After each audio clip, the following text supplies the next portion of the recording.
अरे बेटा, अरे देख बियाह शादी करेगा तो लड़की पसंद है तो बता, तेरा बियाह करवा देता हूँ। अरे हम नहीं करेंगे पापा, नहीं करेंगे पापा जी। लड़की करिया है, हम फोटो में देख लिया साफ साफ।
बकलोल छ नहीं बियाह करबै हम बाबू हो बकलोल छ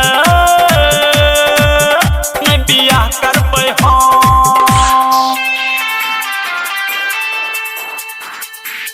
नहीं बियाह करबै हम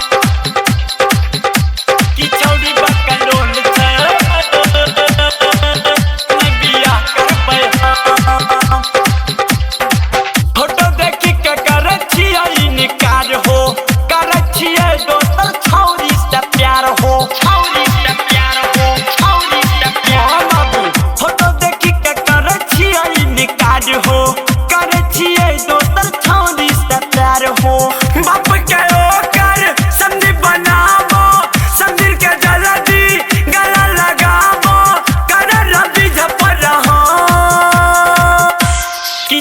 बकलोल छ